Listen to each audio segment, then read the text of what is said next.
Well, welcome back to Conflict of Interest. Tonight we're talking about Russia, particularly in the context of the events in Georgia of the past couple of weeks. And our guest tonight is Dr Jeremy Dwyer, who's a lecturer in politics at Monash University. Jeremy, welcome to the program. One of the points we were just talking about before the break, and I think Peter raised it, was the issue of the resurgent nationalism of Russia and what this means for the former satellites like the Baltic states, Poland, Ukraine. Are they next on the list? I honestly don't believe that they'll be next on the list. I honestly don't believe that Russia could justify invading them or justify, if you like, violating their sovereignty in any way, particularly in the aftermath of what's happened in Georgia. What do you think is going to happen in Georgia, just going out a few weeks or even a few months? What's going to happen? Oh, look, whenever you ask a Russianist what's going to happen in Russia, they make a prediction, they're always wrong. Right. And you go back through the academic literature for decades and it's littered with people's false, wrong predictions. But will the Russians stay in Georgia proper? My feeling is that they won't. They've Yeah. said repeatedly that they won't. I don't think they can justify staying in Georgia proper, as long as we don't define Georgia proper to include South Ossetia and Abkhazia. And will South Ossetia, do you think, end up combining with North Ossetia to be part of some sort of federation in Russia? Is that the likely result? It seems to me now to be inevitable. Yeah, the Georgians have lost it. Yeah, basically. Yeah. I mean, what are you going to do after that? Yeah.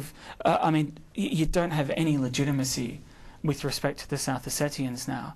Did they have any before? I mean, Peter raised the point we're discussing whether or not this, affected the unilateralism of Georgia originally in relation to Ossetia. I mean, what's your take on that? Yeah, well, that was a big problem. I mean, you go back to 1990, 1991 and the collapse of the USSR, and you had the Georgians increasing Georgian nationalism and increasing Ossetian nationalism at the same time. And you had, if you like, this Georgian drive to make Georgian the only language of But Georgia got their country and the Ossetians didn't. That's what it amounted to, wasn't it? So the Georgia became an independent country. The two Ossetias were split between Russia and Georgia, and they weren't very happy about that. Yeah, well, there was a split going all the way back to Stalin. But, I mean, what happened was that there was a war during the breakup of the USSR between South Ossetia and Georgia, between the Ossets and the Georgians. And the South Ossetians basically ended up with autonomy within Georgia. It was what became one of the so-called frozen conflicts because nobody could decide how to find a final solution to it. Nobody could decide what was going to happen. Well, they need Stalin back. He'd be good. He'd fix it. He'd fix this up. Talking about Stalin, Putin is an extraordinary leader. I mean, he's essentially stares down anyone. The Russians must love him. I mean, he's now Prime Minister, but effectively still running the show. Yep, Is that the way you read it? There's absolutely no doubt. He's the dictator of Russia. And that's the only way the Russians can function, isn't it, with a strong dictator or a Tsar?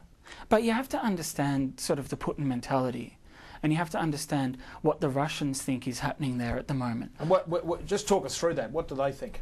Well, under Putin, basically what's happened is that there's an increasing belief that America particularly wants to basically get rid of Russia, that they want Russia to split up, that they want to undermine Russian power in the region, that they want to sort of, finally punish Russia and stamp it into the ground for its crimes. This is a Cold War hangover, if you like. Let's finish. Well, it's probably pretty right. Well, I think he is. I mean, if you look at some of the major American, sort of policymakers, people like Brzezinski, they're calling for the breakup of Russia into multiple things. Anyway, but look, I think that that's key to understanding, if you like, the broader, what we now call Putinism or the Putin period. I think that this is totally key to understanding it, this Russian paranoia that America wants regime change in Russia. But there's also a resurgent nationalism, isn't there? Yeah, well, this is all part of it. On the back of oil and gas. Absolutely, this is all part of it. This is, I mean, you have to re-establish Russian national pride in order to, resist American imperial aggression. And Russian national pride really means some sort of military aggression and preferably invasion. Well, I think that the reason for that, though, is that if you go back to the 1990s, after the collapse of the USSR, and you ask yourself, well, what were the ways in which the Russians see they were humiliated? Yes. They see they were humiliated militarily, and they say they were, and they were humiliated economically.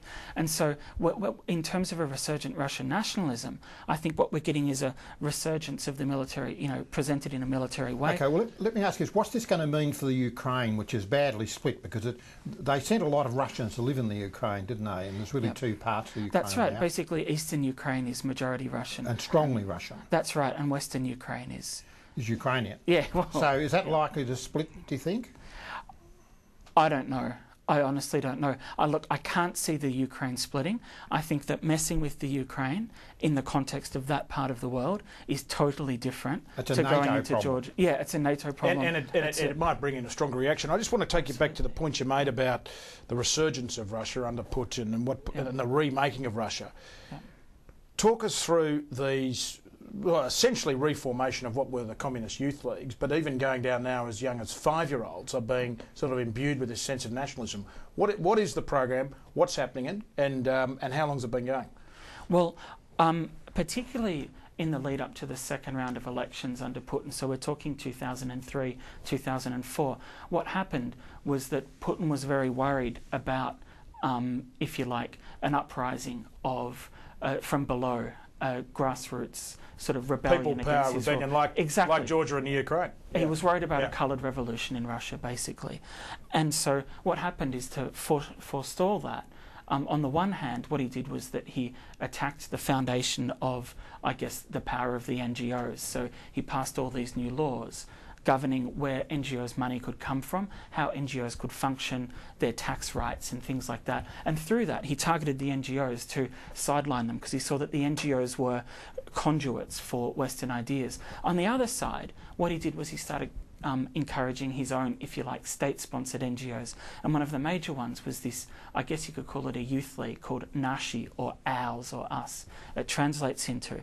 And the idea behind Nashi was that they could co-opt the Russian youth into, if you like, Putin's political agenda. And then what would happen, and this is what happened in the lead up to the latest series of elections as well, is that whenever there was a protest by anti-Putin groups, you would have Nashi get together and have a protest in the same spot at the same time in order to undercut what was going on. And I mean, it's like Hitler Youth, isn't it? Yeah, exactly. Yeah, And look, it's got the hallmarks of that. Yeah. And now he's doing with 5-year-olds, as young as 5. What happened is that Nashi's had all these split-offs in all these other groups, and my favourite one is called Mishki, or the Bears, or the Little Bears, and it's a sort of sub-youth group, I guess a tween group we might call it if we were marketers. But we're not talking about a rock group here, everyone. No, it's not the Wiggles. No, it's sort of 5 to around 14-year-olds. And the whole idea is that you need to inculcate children in Russian pride and Russian nationalism from an early age.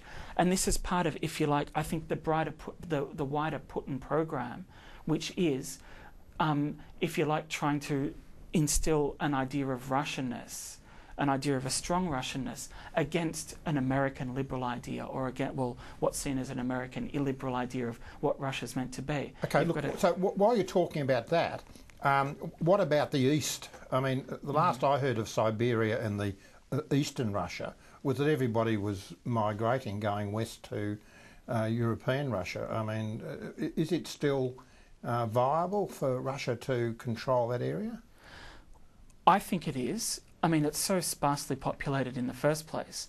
And I think that Russia's, for the moment, largely settled its problems with China about that eastern border. I mean, you've got one of the most sparsely populated areas of the world in Siberia, just the other side of the border. You have who knows how many 100 million Chinese. And during the 1990s, there are actually maps in China with large parts of Siberia drawn into them. I think that through the Shanghai Cooperation Organization, which we're going to end up seeing is one of the most important political formations going into the next 10, 20 years. What is it? This is China. What is it? China, Russia. Yep. And then 4 of the 5 stands. I think it's Kazakhstan, Tajikistan, Uzbekistan, and Kyrgyzstan? Is it Kyrgyzstan? Well, one of them anyway. One of the other stands. Another stand. Famously called by one of my colleagues at Monash the dirty half dozen because of its human rights. All right, well, look, I'm afraid we're going to have to wind up on that, but I think we'd like to have you back to go through some more detail because the resurgence of Russia is just quite remarkable. Well, it just winding up. Jeremy was saying just during the break, Peter, I think that when he started studying this, though, back in the late 1990s, early 2000s, they were starting to wind up Russian studies in universities. Because Russia was finished. Russia was finished, but it's well and truly back. It is. And thank you. Thanks very much for having me. And we'll be back shortly.